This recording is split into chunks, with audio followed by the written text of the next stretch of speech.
Hey there! In this video, you and I are going to be talking about some advanced hockey training concepts and strategies towards creating the perfect hockey training program. And by the end of it, you're going to know exactly how to create a system from scratch that gets world-class results. Look, sports science is just exactly that. It's a science. It's something where if you apply a specific stimulus in the gym or with your dryland training, you can expect a desired adaptation such as sports specific speed, agility, conditioning, strength, making sure that everything you're doing with your time in the gym, with your time with your dryland work, is a moment invested in becoming a better hockey player and not a moment spent exercising. There's a big difference between exercising and training, and this is exactly why the hardest worker in the room does not always get the best results. I know that may sound counterintuitive, but it's just simply true because no matter how hard you work on a poor program design, don't expect to get elite world-class results because equal effort applied on a better program will always, always, always get you better results 10 times out of 10. The hardest worker in the room does not always get the best result. It is the worker who is able to allocate that effort into the most intelligent areas for hockey-specific programming who's going to be the better hockey player by the end of the offseason. You need to be training at the specific volumes, intensities, and frequencies and angles of velocity in certain exercise selections if you want to get an actual hockey-specific adaptation out of all the stimulus that you're applying to yourself in the gym. An analogy that I like to use with the hockey players who kind of just string together workouts and don't really respect true program design is the analogy that I'm currently in Canada. If I want to go south to Florida on vacation during the wintertime to get out of the cold, no matter how fast I fly east, I'm never gonna make it to Florida. And the same can be, the same example can be seen in program design because if you have two players of equal effort towards training, one just kind of winged it, putting it together some workouts and calling it a hockey program, whereas another got a real professional to design a complete off-season program for them, equal effort applied, but the one hockey player is going to actually get better results out on the ice. And that's what ultimately matters, isn't it? We're in the gym not to become better weightlifters. We're in the gym to become better hockey players. And you can't just wing this thing. A collection of sets and reps is not a workout. A collection of workouts is not a program. And a collection of programs is not periodization. All of this stuff needs to be regulated and it needs to have an aspect to it where you actually begin with the end in mind. And that's the first thing that I want to talk about here today, is beginning with the end in mind, because hockey is very multidisciplinary, meaning hockey players aren't as single-dimensional as, say, a marathon runner or a powerlifter. A powerlifter, their periodization approach, get stronger, right? And a marathon runner, what do they need to focus on? Building a massive aerobic capacity. What about hockey players? Well, they need to have aerobic conditioning. They need to have anaerobic conditioning. They need to have speed and agility. They need to be strong. They need to be muscular. They also need to be mobile. They need to be coordinated. They need to have good reaction time. They need to be able to withstand high impact out in the ice. And they also need to be able to deal with the sport-specific structural imbalances that come with skating 8 months out of every single year, and it also being a unilateral sport, which is something we're going to get into a little bit later. That is a lot of things that we need to have in check in order to actually get better at this sport. We don't have the luxury of simplifying our programming. We have the task to actually create a program that's going to get us better at all of those things in a single off season. So you, as the coach or as the parent or as the informed hockey player who really wants to take their game to the next level, you have to actually sit down and think, okay, Well, if I want to be faster, more conditioned, stronger on the puck, have a better shot, have good stability so I'm winning more puck battles, make sure I'm never running out of gas aerobically or anaerobically, also make sure I've got good mobility to get deep on my inside and outside edges and also be able to easily perform mohawk turns. How do I put all that together in a single off season to make sure I check all those boxes? Well, I'm going to show you exactly how to put that together in a single off season to check all those boxes. And I have coached thousands of hockey players. If you're not familiar with myself, my name is Coach Dan Garner. I've worked with athletes in the NHL, the AHL, the KHL, the OHL, the BCHL, the USHL, the WHL, anything with an HL. I've coached hockey players through it at the highest possible level. And I've coached athletes from the youth all the way up into the pro leagues. And I've worked with thousands and thousands of hockey players at this point in time. So the strategy that I'm going to talk to you about today is not just rooted in sports science and not just rooted in sound sports science theory, but also proven on the battlefield with more hockey players than any other coach can say. I've worked with thousands and thousands and thousands at every level. I know this model works, and it can be demonstrated by looking at the gigantic list of testimonials that we have here at hockeytraining.com. So when we look at periodization, it can first be way overcomplicated. You're going to have some people who can talk about periodization for months and months and months on end and accomplish nothing with it. And this is really what I refer to as the difference between academics and coaches. Academics, they will talk a lot and never really say anything.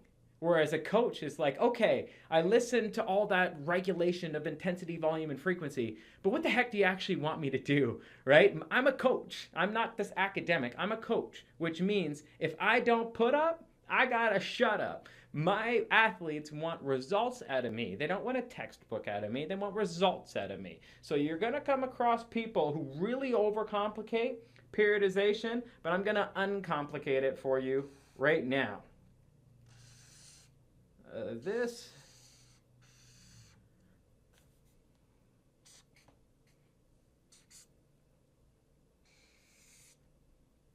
That's periodization. That's periodization right there, believe it or not. If you're not familiar with what this is known as the force velocity curve. In that, if you're not moving very fast, you can produce a ton of force. Think about force just as in weightlifting to simplify it. If you're not moving fast, you can move a ton of weight. Think about if you're going to do your 1 rep max. It's never explosive. It's like, it's this slow thing that happens over time. So if you're not moving fast, you can move maximal weight. But if you're doing other things that are beneficial for hockey performance, for example, broad jumps, very good for developing top speed and deceleration for both speed and agility. Or if you're doing split squat jumps, which are very good for creating first step quickness and acceleration. Or if you're doing sprints, which can be great for conditioning or reactive agility. There's a lot of different things that we can do, but you're not going to use weight for any of those exercises. You're not going to hold a 45-pound plate and run a T-test. You're not going to hold a 45-pound plate and do a box jump. These are unloaded. So when you have maximum load, you can move maximum weight at minimal velocity. But as you move faster and faster and faster and faster, you need to release more and more and more weight if you expect to actually move at your max velocity and be explosive. Believe it or not, that's actually what the off season is. This is an off season. And what does it look like? 1, 2, 3, 4, 5, 6, 7. 7 phases across the off season.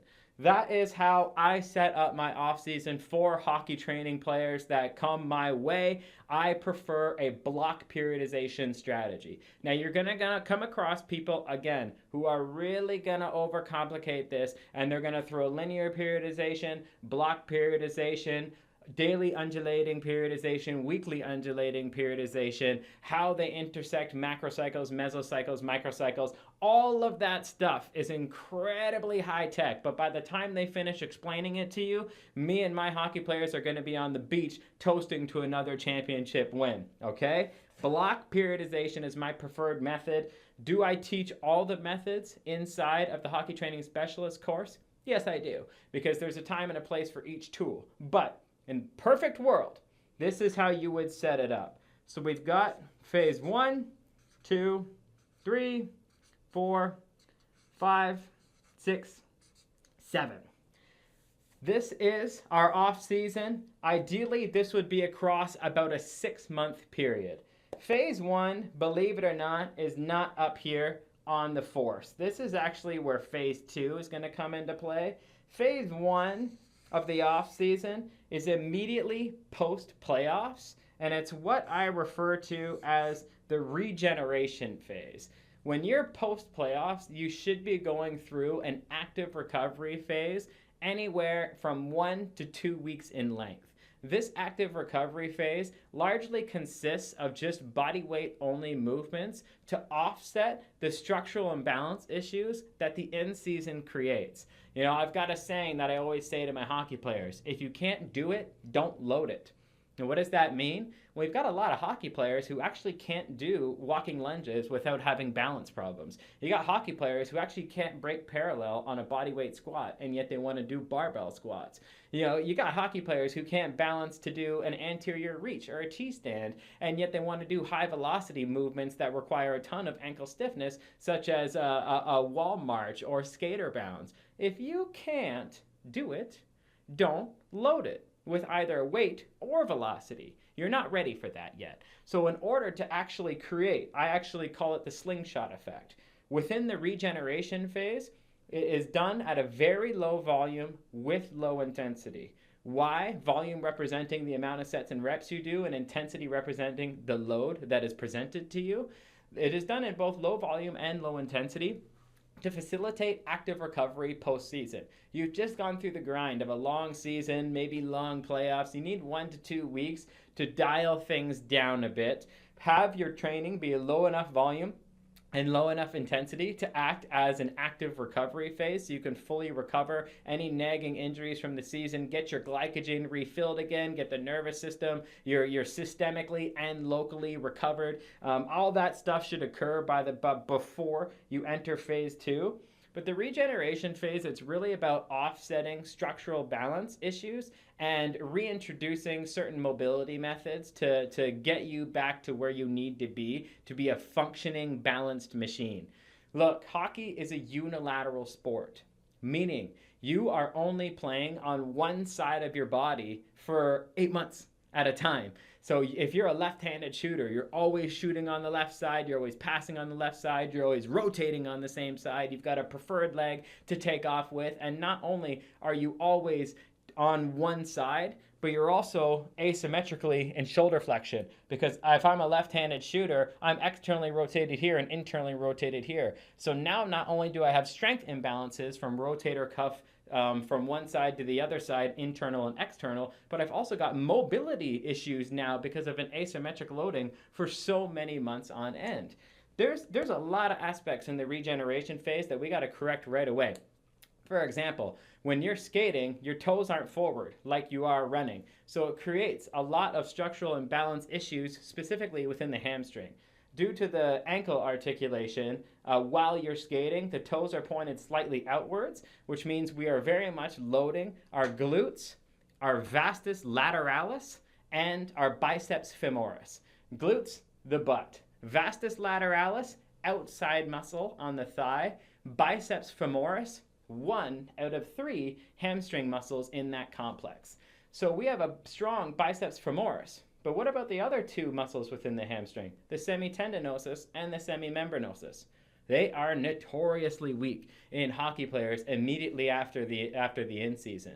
Why is that really important? Because they are prime knee stabilizers. It's of no surprise that hockey players run into a lot of knee problems because they've got such overdeveloped vastus lateralis and glutes and biceps femoris, and very underdeveloped semitendinosus and semimembranosus. So immediately in this regeneration phase, I'm looking at unlocking the hips, I'm looking at unlocking the ankles, I'm doing a lot of mobility work with them and correcting different imbalances in that respect, but I'm also looking at individual groups. Like, to create true balance in a unilateral sports athlete, they need to be balanced from left side to right side, but also from upper body to lower body. So immediately, what do you want to do? Okay, well, if a biceps femoris is loaded with toes pointed out, then wouldn't it be prudent of us to do a lot of toes straight hamstring work during the regeneration phase, and even toes pointed in, so that we could catch the semimembranosus and catch the semitendinosus up with the biceps femoris to fully stabilize that knee, and in turn slingshot us into our next phase, because now we have a more stronger, stable knee that we can actually do a heavier weight squat with. You got to think about it in that respect. We're not just saving the knee in an athletic environment and during high velocity direction change. We're actually preparing the knee to be able to handle and absorb and express more force in strength and hypertrophy phases later on. What else is in balance? Well, we know the vastus medialis oblique, which is that teardrop muscle on the inside of the knee. That's also notoriously underdeveloped in hockey athletes. What does it do? It's also a knee stabilizer. So we need to do things like Poliquin step-ups. We need to do Peterson step-ups. It would be advantageous for us to do some split squats and Russian step-ups to really hammer and develop that vastus medialis oblique. But trust me, guys, the semitendinosus, the semimembranosus, the vastus medialis oblique, this is just in one small area of the body. This is just your quad and your hammy. I'm not even getting into the differences in your shoulders, the differences in your core stiffness and core rotary ability, since you're always rotating only on one side. I'm not getting into all of those mechanics that end up not just with a strength imbalance problem, but also a hypertrophy imbalance problem and a mobility imbalance problem. The regeneration phase, we work to break all the adhesions that are a little too tight, and we also work to create balance in the body, which ultimately allows us to slingshot into the next phase. The next phase is phase number 2. And phase number 2 is all about structural integrity. So you can think about structural integrity, phase number 2, being like the regeneration phase, older brother. This is where we actually turn things up, because regeneration phase, we're working on correcting all those imbalances, we're working on all that stuff, but we're doing it in a low volume and low intensity way so that we're still facilitating active recovery from all the work that we did during the in-season. But now, that active recovery phase is over. Their glycogen's full, their hormones are back where they need to be, their nervous system's back where it needs to be. We've gotten rid of the immediate issues, so now we're going to start hammering on those issues. Now we're going to start doing a lot of unilateral work. One arm flat chest press, one arm rows, our split squats, our lunges, our step ups, our skater squats, very unilateral focused phase, so that we are doing everything that we can to create more structural imbalance from an adhesion perspective, from a strength perspective, and from a hypertrophy perspective. So almost the entire phase is just focused on unilateral loading from a hypertrophy perspective. So moving from low intensity, low loads, now we're moving into a higher volume, but still moderate to low loads. We don't want to hammer the body with strength work yet, because it's simply not ready for it yet. I want to create a lot of balance in my athlete before I put a barbell on his back and expect him to do some good work with it. That's a big mistake a lot of hockey players make, is they try to load the bar up. You know, hockey players with a bit of an ego problem, like I had when I was a teenager, and I thought I could just get right into it, no warm up, no nothing at all. We've all been there. Or maybe I just tell myself that everybody's been there. But you make a big mistake if you load too much too early. If you don't even have a concept of structural balance, then you're going to put yourself not just at risk to getting injured out in the ice, you're going to put yourself at risk for a huge injury in the gym. You can possibly get injured in the gym because you are taking an imbalanced physique and asking it to perform balanced activity. that will always net you a bad result. So this is why in these early phases, like phases 1, 2, and 3, we're really focused on something known as GPP. GPP is short for General Physical Preparation. And if you look at the whole off season, it kind of looks like this. Boom. We start the off season with a very wide and a very general approach. In the off season, in the beginning phases, we're working on general characteristics that would improve any athlete, not just hockey players, really any athlete. But as the phases go on, we get more and more narrow with our approach until we ultimately get extremely hockey specific before we taper and peak the athlete so that they enter the next season a completely different and way better hockey player. But we begin wide. We begin on structural balance. We begin with breaking up adhesions. We begin with hypertrophy. We begin with strength, things that benefit all hockey players. But then as we get more narrow, we work on anaerobic outputs, and then anaerobic outputs at the specific joint angles of hockey. And then we go our peak speed outputs at the specific joint angles and velocities of hockey. We get more and more and more narrow as it goes on. And honestly, you could look at the phases just as simply like this: 1, 2, 3, 4, 5, 6, 7. And at the top, we would have GPP, bottom, SPP, specific physical preparation. Now, what happens, so 2 big mistake hockey players and even, unfortunately, hockey coaches make. Number 1, they try and add way too much weight too soon, asking an unbalanced body to do balanced activity. You're going to ask for an injury. You're also not going to get really good results. It's a bad program, and no matter how hard you work on that program, it ain't going to get you the best results. But another huge mistake that I answer all the time at hockey training is people want to do SPP work right in the off season. What do they want to do? Hockey-specific ladder drills, hockey-specific skater-bound drills with isometrics. They want to do hockey drills with hurdles. They want to do extremely hockey-specific stuff in the beginning of the off-season. Well, not only does it just continue to make their structural imbalance problems even worse because they're not correcting their body in the time they should, right? It's literally called an off-season. You need to do off-season work to correct all the problems that you created so that you can have a longer, more successful career and ultimately peak later on down the road. But you do this stuff way too soon. Yes, you exacerbate your structural imbalance issues, but what else do you think will happen if you do SPP work too soon to try and get ahead on your programming? What do you think will happen? You'll peak too soon. You'll peak way too soon. If you do SPP work right away, you may peak around phase 4. And guess what? You got 3 more months now until the in season starts. You've peaked too soon, and then congratulations, you're going to enter the next season overtrained and structurally imbalanced. Worst off season ever, okay? Start general, but do it in a way that still improves hockey performance. Like you see, I've got a general goal approach with structural balance, strength, and hypertrophy. But you see how I'm specific in my exercise selection to offset all the problems that happened during the season? There's a way you can still be specific with your GPP and still not defy the laws of periodization, which is the logical progression of your programming, and still keep it GPP. You know, GPP can be secretly SPP, but not in the ways of the traditional definition of SPP. But I digress. Structural integrity is all about building a balanced physique. Balanced physique, what do you think that results in? Balanced movement. And what's balanced movement? That's a fluid skater.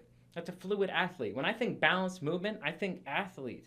An athlete, no matter what position or angle or foot they're taking off from, they should be able to move fluidly. That's a huge advantage, to not have a dominant takeoff leg, to not have a structural imbalance problem that's causing a mobility restriction that's holding back your stride length and your stride frequency. There's so many huge advantages beyond just injury prevention and general physical preparedness that structural integrity does for your all-round athleticism.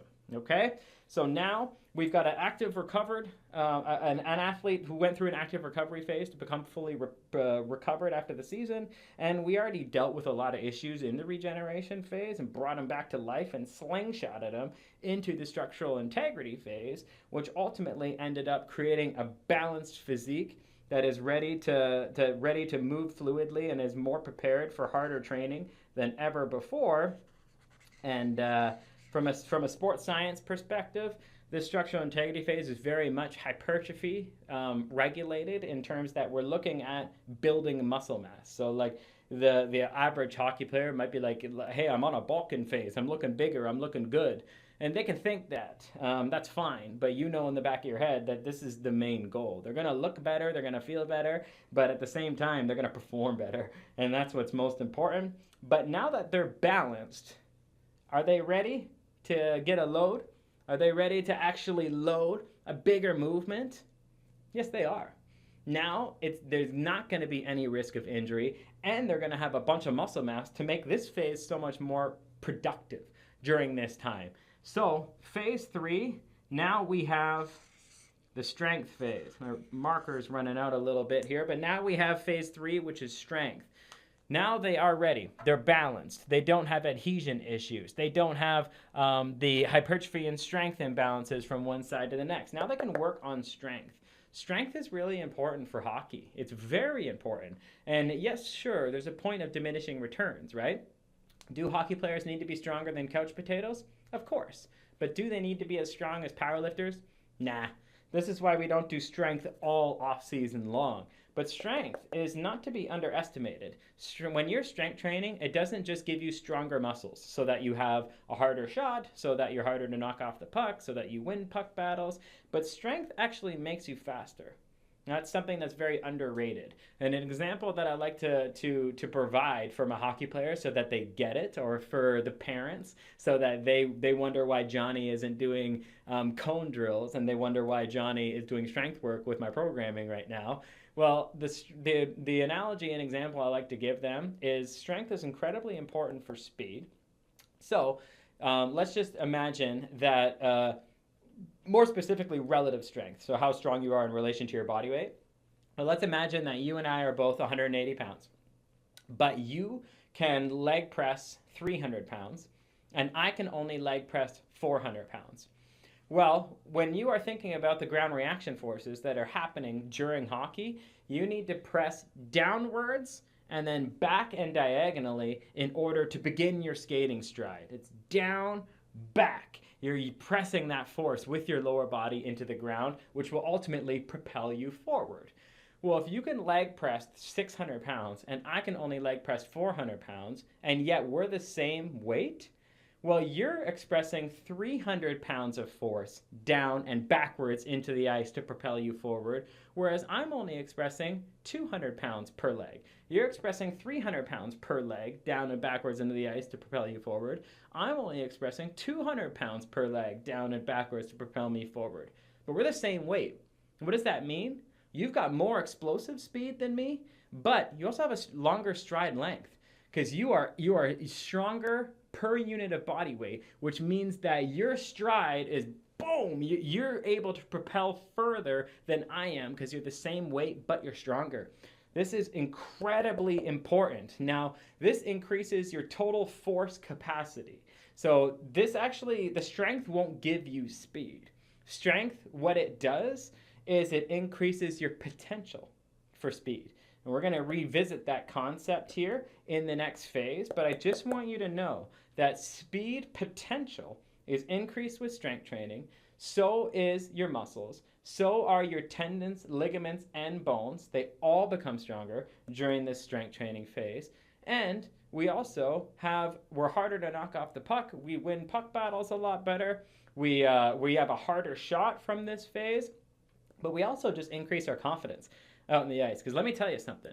When you're way stronger this year than you were last year, you feel a lot more confident going into the corner against other guys. You feel a lot more patient with the puck, knowing that someone can just bounce off you because you've got that stability. You've got a newfound stability and strength. You're able to be patient when you're confident. And let me tell you something. Strength has a huge role in this confidence that hockey players need to maximally express their skill. And that's a big part of what we do. We are building the perfect physical machine for hockey, but the machine needs to have the mentality to optimally express the skill that it has. And it's a huge, huge part of it. And strength has a huge role in confidence. Don't ever forget that. It's so important. Which then brings us to our next phase here. Phase number 4 is a hybrid phase. So phase number 4, you can think about this like functional training. This is, why do you think I call this a hybrid phase? Because it's right in the middle. It's right in the middle. When you look at phases 1 to 3, that's our GPP work.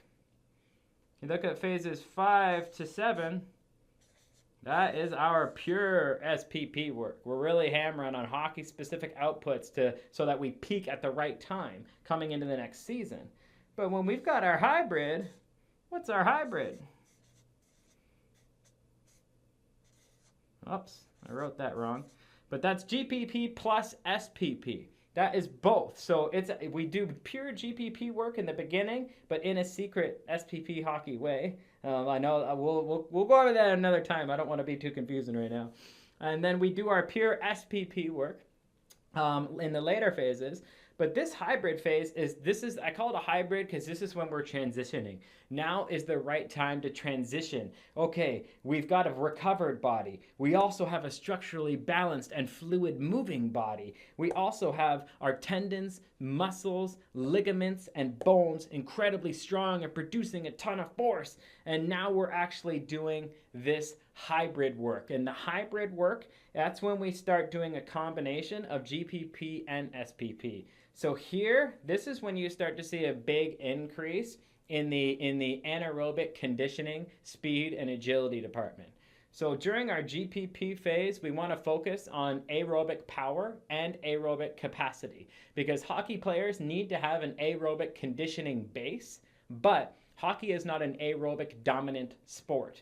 So aerobic stuff needs to be kept within the general physical preparation for hockey athletes, and our more anaerobic alactic work, think about anaerobic like I'm just talking about high output conditioning, and then alactic like extremely explosive short duration activity. Okay, that stuff all happens in the later phases. So we've got we've developed our aerobic conditioning power base and our aerobic conditioning capacity base. So we've increased some of the aerobic adaptations. What can we expect? We can increase a blood chamber volume within the heart so that it can pump more oxygen to working muscle tissue.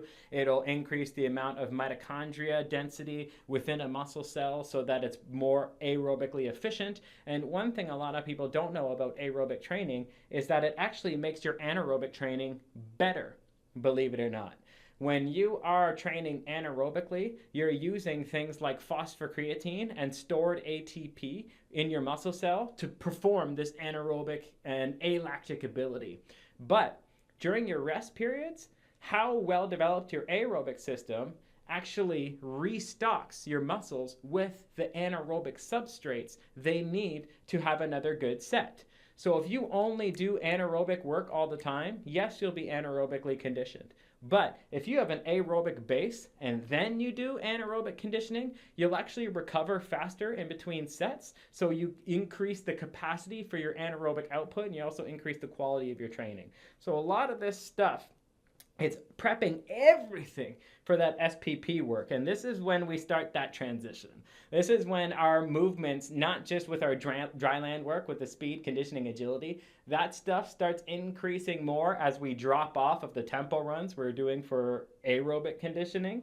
But our stuff in the gym is starting to look more like hockey. now as well. We've got the pure hypertrophy, we've got the strength, we kind of got that stuff behind us. And now you can kind of think about this as, I almost don't really like the term, but you can think about it like functional training. Now, this phase, we are converting your gym muscle into hockey muscle. We're converting your gym strength into hockey strength.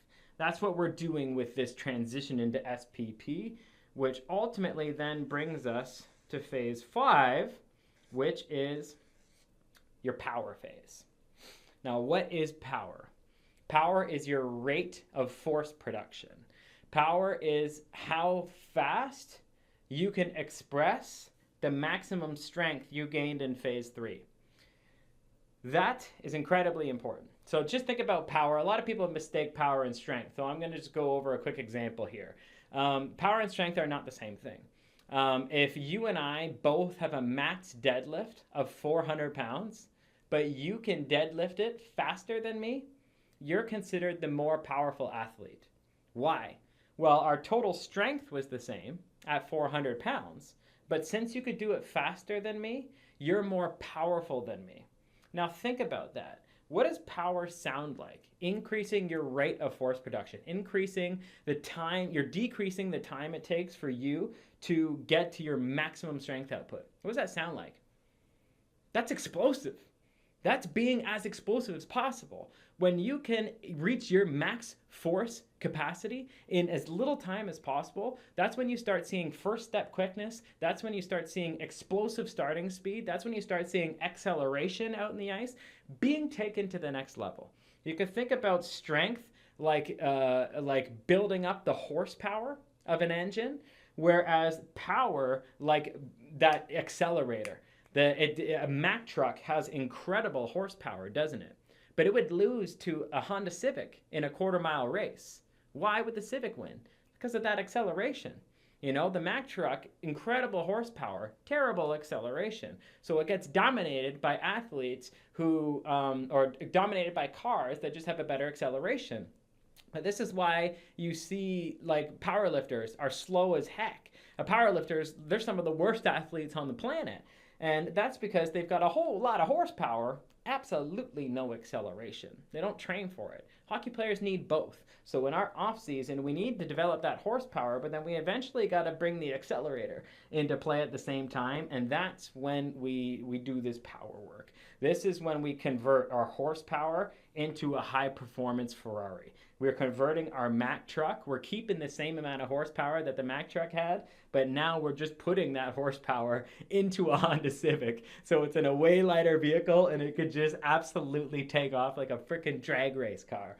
All right, so that's what the power is all about. And power work, we're starting to get down here, right? Like we're in phase 1, 2, 3, 4. This was our hybrid right here, right? And now we're starting to get narrow. So now I'm in that power phase, and now we're getting more narrow, aren't we? So now you're going to see mental agility drills, right? We have reactive agility, but then we also have rehearsed agility. We have conditioning where you're working at angles and velocities specific to hockey. This GPP stuff was incredibly beneficial for us, and we needed it in order to not peak at the wrong time and in order to make all of our SPP work better. But now we're starting to get super narrow. This is when athletes kind of start getting excited, to be honest. They get excited during the functional training phase when we get hybrid stuff. But this power phase, woo! They start exploding at this point, and they realize, oh, that's why we did that stuff before. I didn't think I was training like an athlete before, but now I get it. And this slingshots the heck out of what's happening here now. Now they're freaking exploding because power. Think about power, right? And even think about strength. If you've got a lot of horsepower, that's like a hockey player you know who is fast but doesn't have good acceleration. We all have met a hockey player like that once they finally get going, they're really fast. They are. But the problem is, they never have the puck anyways because they're too slow at getting started and they take too long to get their engine going. But conversely, we also know a lot of hockey players who are explosive, but their top speed actually isn't very impressive. They're explosive out of the gate, but they don't really have a good top speed. I mean, even in 5 strides when they're supposed to be at top speed, their top speed is not good. We want both.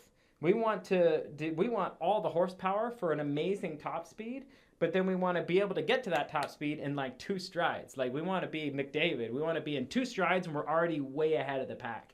That's a combination of strength and power, okay? Which then moves us into phase 6. Phase 6 is PE. PE does not stand for physical education. PE stands for power endurance, because I don't really care how explosive you are if you get tired. Doesn't really matter if you've got awesome horsepower and you have an awesome accelerator if you get tired in the first period, or you get tired after being on the ice for 20 seconds. We all know that player too. They've got good starting speed, acceleration, and top speed. They got it all, but they get tired. And they end up being a huge liability out in the ice.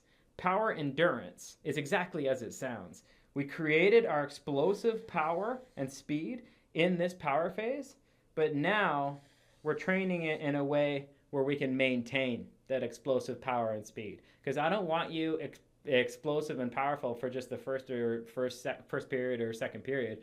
I want you explosive and powerful for all 3 periods, and then I want you to train hard enough so that you're still explosive and powerful even if this thing goes into overtime.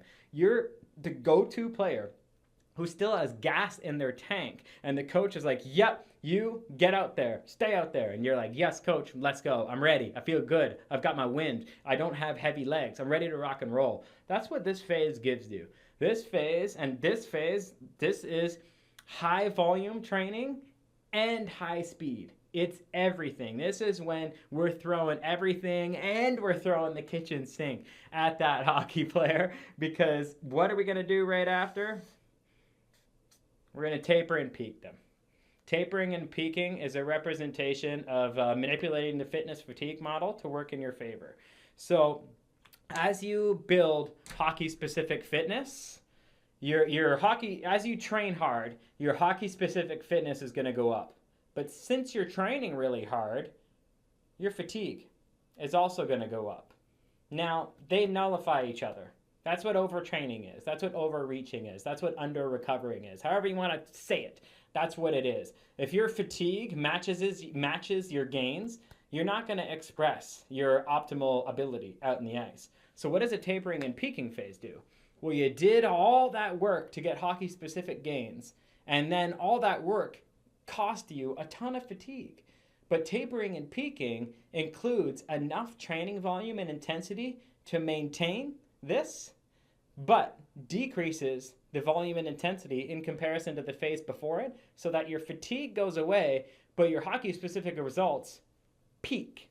And ultimately, you have an athlete who is looking great, feeling great, and performing great, and they peaked for the next season to ultimately go out there and absolutely crush it, okay?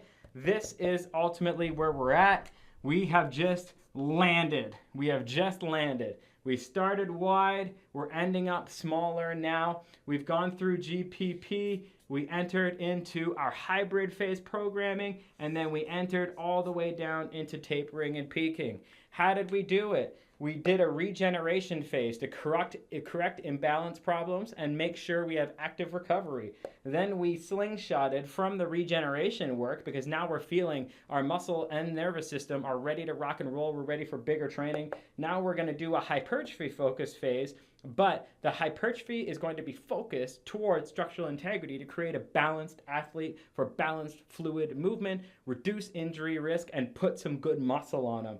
Now, with a balanced physique and a lot of muscle, we're going to convert that muscle into being strong muscle, so that we're not just strong, but we're relatively strong to build that propulsion that we need out in the ice, and to have a hard shot, and to stay strong in the puck, and to build our confidence, and to also increase the strength of not just our muscles, but also our tendons, ligaments, and bones along the process.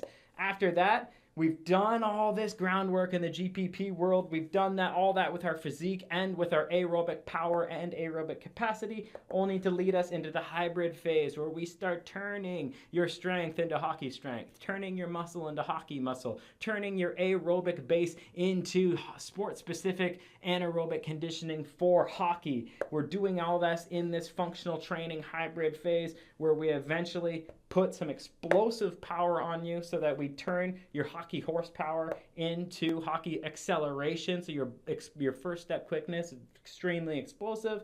Then we do the phase to make sure you're not just explosive for one period, you're explosive for all 3 periods and overtime, and then ultimately into a tapering and peaking phase so you can manipulate the fitness fatigue model to ultimately enter the next season an absolute beast. This right here is advanced hockey training programming made simple. Have we talked for a while and gone over some advanced concepts? Sure, but now you understand. You understand what? You understand periodization.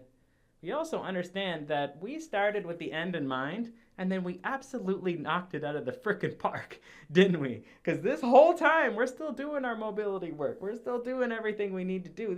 We absolutely crushed it. We hit everything we needed. Strength, power, hypertrophy, structural balance, agility, speed, conditioning, aerobic, anaerobic, you name it. Everything got absolutely annihilated here. And not only did we do it in a way where we could check every single box to get world-class results, we also programmed it in a logical and progressive way from GPP to SPP so that we're truly peaking at the right time and introducing the right movement at the right time. We're progressing with the right volume and intensity frequency distribution at the right time. We are slowly dripping this out for the perfect hockey training program.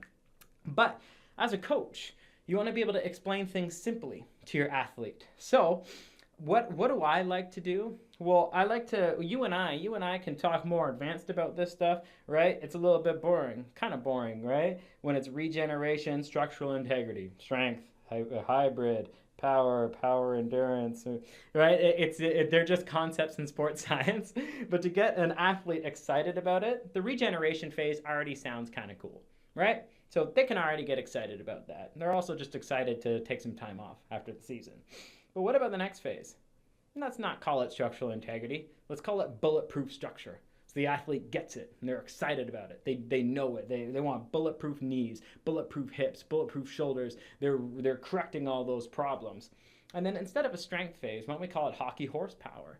Because we can use that Mack truck analogy that we've already used, right? So we've got regeneration, bulletproof structure, hockey horsepower, and now we're moving into the hybrid phase, but you can call it the functional movement program. Because now we're starting to introduce some more functional work in for the hockey-specific adaptation.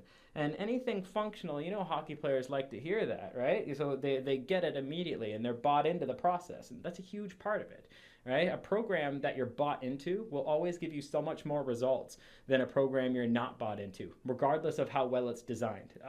Never underestimate how important belief and buy-in is to maximizing the adaptations of an off-season. So then we got our functional movement phase, and then instead of power, let's call this phase the explosive speed phase. And then after the explosive speed phase, why don't we call this peak speed capacity? Because we've built up your speed with the explosive speed phase, but now we've got peak speed capacity, which is allowing us to, our speed capacity for the whole game is going to be high. And then ultimately, peak performance instead of tapering and peaking.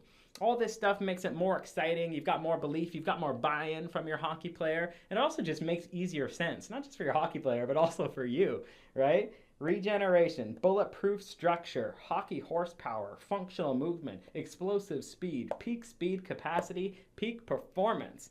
I can buy into that any day of the week. And when it comes to explaining it to a hockey player so that they totally get every aspect of it, I really like making it super simple by just drawing a house. If I'm drawing a house, what does every single building need before you start building? A foundation. Every building needs a foundation. What is our foundation? Well, we need to get our foundation in place in regeneration and structural work, don't we? That's our foundation. We can't even begin the off season until we have a balanced body, so we put our foundation in place.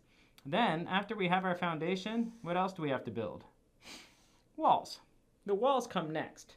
our walls are our strength and hybrid work. We've got our strength and hybrid work built into the walls. That's going to have a good, strong structure that's ready to become a complete version of itself.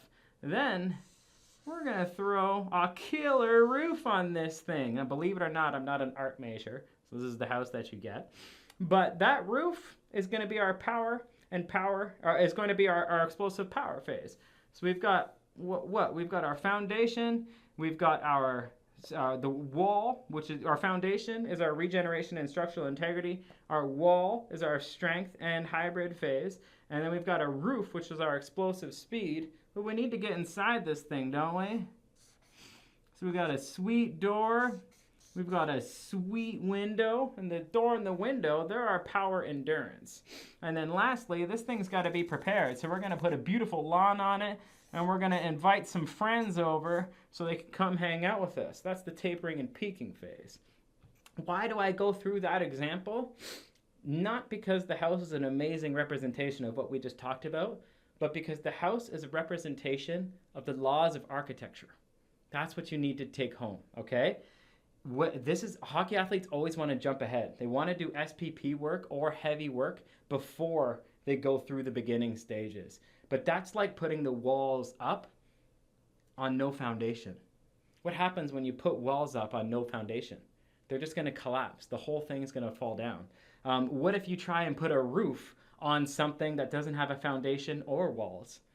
The roof is not just going to be on the ground. It's useless to everybody. Why? Because you can't build in that order. Because if you build in that order, you defy the laws of architecture. If you defy the laws of architecture, I don't care how hard you worked on each individual part, the whole thing is going to collapse.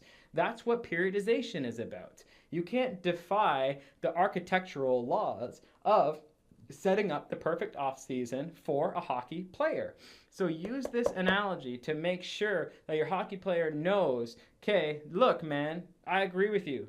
That hockey-specific drill, it's cool. But right now, you're trying to put a window in and you haven't even put a foundation down.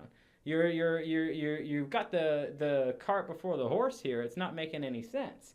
So use that analogy for yourself to get it, because I know it helped me, but also use it for your hockey players so that they get it too, because they're always going to want to get ahead of the game. But this has as much architectural laws as this. You build things in a certain manner, in a certain way, for a specific reason. And if you don't do it that way, then you're a hard worker who might not be getting a lot of results. And I know you've met a lot of hockey players who do work hard in the gym, but unfortunately, they're spending their time in the gym rather than investing their time in the gym because they don't respect the laws of architecture. And you're going to run across a lot of people who do this. You're going to run across people who just look at workouts online and then perform those all off season long. Well, I mean, Connor McDavid's new speed workout, check this out. And, you know, it's like a phase 6 workout and they're performing it in the beginning of the off season. It's like, yes, is that a good workout? Sure, it is. There's nothing wrong with that workout. But a workout is not a program. And a program isn't periodization. You've got to follow the laws of architecture. And just so you're totally clear, I actually wanted to show you exactly how I set this whole thing up. All right, so you can see, you can see absolutely everything. I got the phase breakdown here. So we've got our regeneration, structure, strength, hybrid, power endurance, and our peaking phase. How do I set it up? Well, like I said in the beginning, ideally you'd have about 6 months. The combination of these, you're going to see, I've got the length of each phase, you know, the title of each phase, the length of each phase, if it's low volume, high load, the manipulative factors, but then also how many sets and reps you should be doing. This is periodization, guys. This is the freaking answer right here, okay? So when you add up 2 weeks, 4 weeks, 4 weeks, 4 weeks, 4 weeks, 4 weeks, 2 weeks, that's perfectly 6 months, okay? Ideally, you'd have a little deload after each phase as well, which would make it 6 months. But in any case, this is a 6-month program.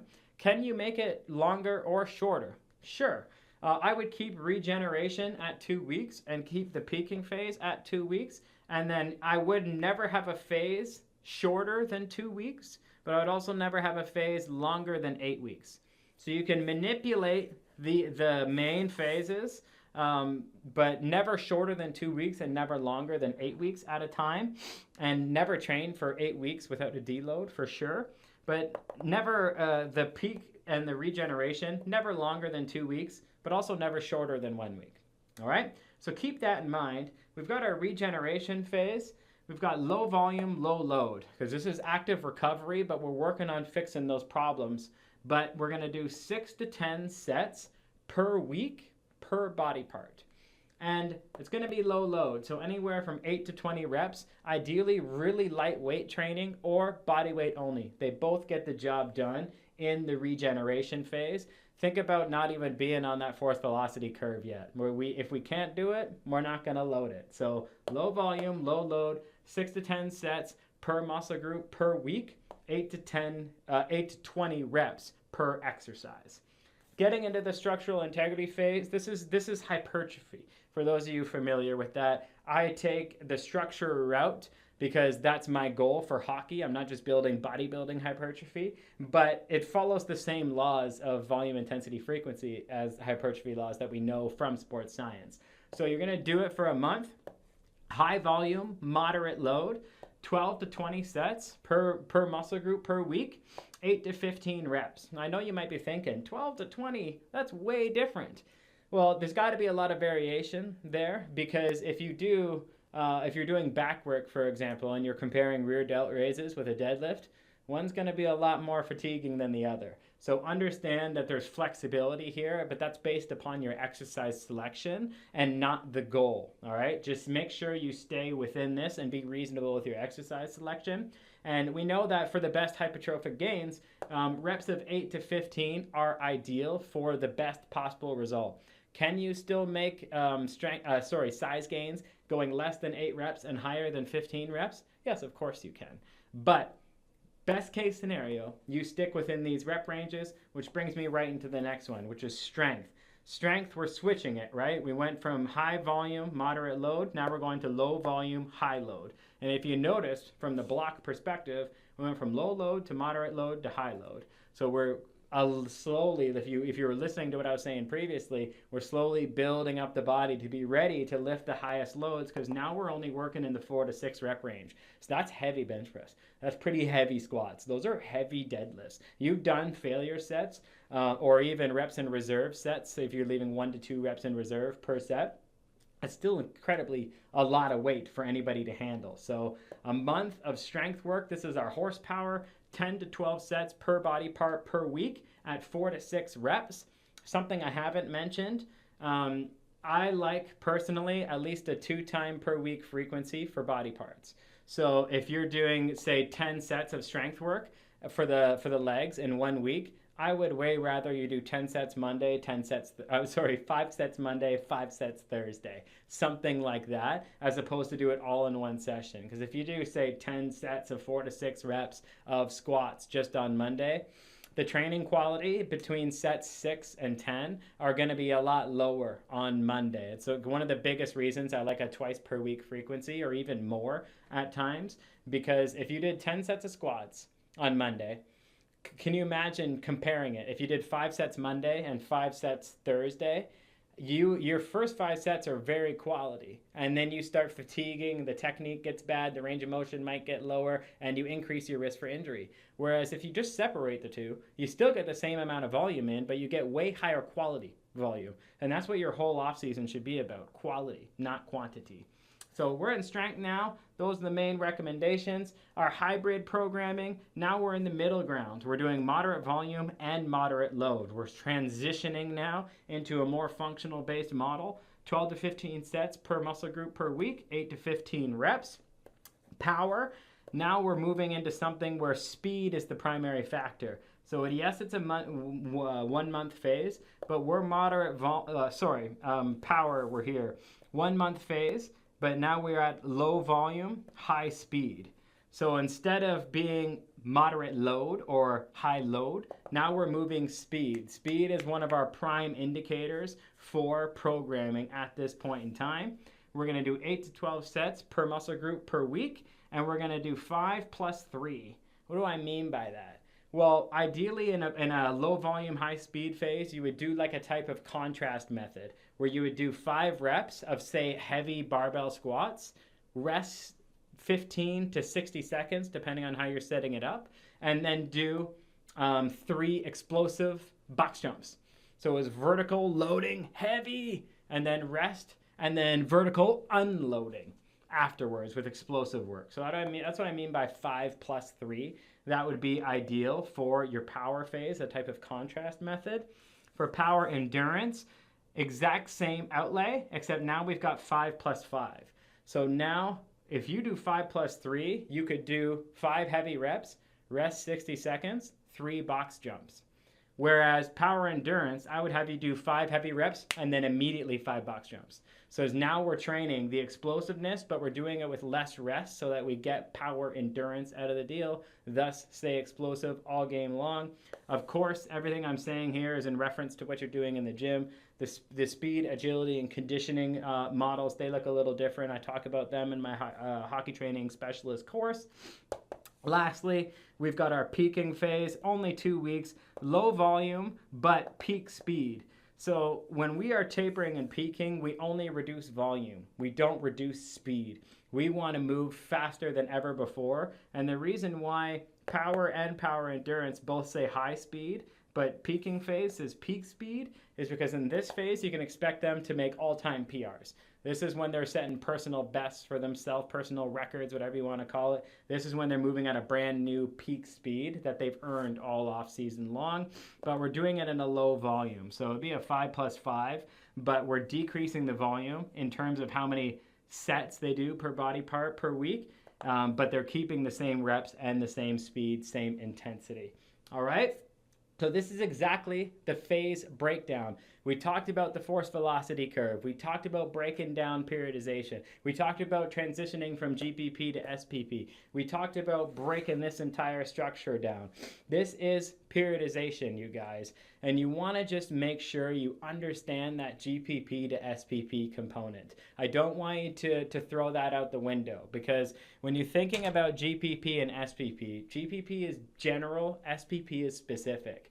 So, for example, if you're thinking about just improving a hockey shot, a hockey shot is a total body movement. It really is. Because there's 4 different ways in which you can measure human movement in athletic environments. Level changes, rotation, push-pull, and when you are doing this, and locomotion. When we are doing all 4, our locomotion, our level change, our push-pull, and our rotation. If you're going to take a shot, right, what am I going to do? If I'm in a narrow stance and the puck comes to me, first thing I'm going to do is take a step and squat and load down, so I'm loading. So what did I just do? Locomotion is just moving, and level changing is what I just did here. So for taking a shot, I'm in a narrow stance. The puck came to me. I've got the puck. I take a wider stance, and because I took the wider stance, I've also changed my levels. Boom, 2 things with the human movement model already done. And now I'm gonna load up. And when I'm loading, I'm actually doing the pull aspect of the push-pull part of movement mechanics, because I'm actually pulling with this part of my body and ultimately rotating, which is the 4th aspect of functional movement assessment. So we've got our level change, locomotion, our push-pull, and then finally our rotation. The entire body, from toenail to fingernail, is activated when you're doing a slap shot. So in a GPP phase, based on movement mechanics, yes, a barbell squat can improve shot power. Yes, lat pull-ups, because of the pulling, will absolutely improve shot power. Rotational core movements will improve shot power. You've got all of these aspects to you that determine the general approach to improving total body outputs. But then you can work towards something that's more SPP based, because when you know biomechanics and you understand functional anatomy, you know the body operates in cross-directional patterns. So if let's just say I'm taking a right-handed shot now. Well, the shot, yes, it involves level change, locomotion, push-pull, rotation. Yes, it includes the whole body. But when you take a when you if you remember the general part is the shot is the total body movement. But when we get more specific with, okay, well, what's involved in that shot? If I understand my biomechanics and my functional anatomy, I know that the shot's actually a cross body movement. I'm loading up here, but then I'm ultimately crossing to my lower body out that way and here. So we look at accelerators and decelerators involved. When I'm winding up and I'm about to take my shot, I'm actually activating my right serratus anterior, my right external oblique, and then it's going to cross down and diagonal into my left internal oblique, and then end in my hip flexor and adductor complex. So looking from a general perspective, the shot's a total body movement. GPP is still going to improve my shot. But from an SPP perspective, I know I'm going to need to improve the acceleration capacity of my right serratus anterior, my right external oblique, my left internal oblique, and my left hip flexor and adductor complex. So you know, someone may be like, hey, I'm absolutely crushing wide pronated grip lat pull-ups. My shot's not getting better. I thought you said it would help. That person, technically speaking, the limiting factor in their shot could be this left internal oblique and their left hip flexor and adductor complex. They don't know that those crunch together. They crunch together to accelerate the movement. They operate as one unit and not a bunch of individual units. But at the same time, the body will only ever accelerate to the degree that it can safely decelerate. You need to have as much decelerative strength as you do accelerative strength so that your body won't injure itself. You can think about it. If your body can't put on the brakes, then you can imagine it like shooting a cannon out of a canoe.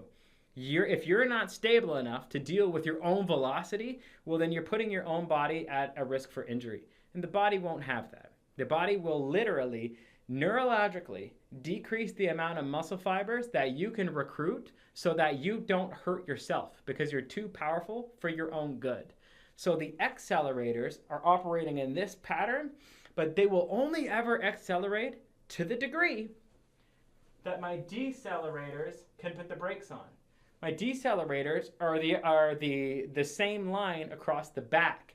So if I am accelerating with my serratus, external, internal, hip flexor, adductor complex, I am decelerating with my right lat, my left glute, and my left hamstring. So when we're looking at decelerators, bird dogs, right? When we're looking at accelerators, we could be doing X-ups. We could be doing hanging, single leg hanging leg raises, right? When we're thinking about cross body movements now, you can think about diagonal cable chops or diagonal medicine ball chops. That's all of the accelerators. And then if we do a cable low to high chop, I am loading the heck out of my decelerators. If I'm doing a one-arm dumbbell row but on one leg, think about that. People would say, what are you doing? Why are you balancing on one leg?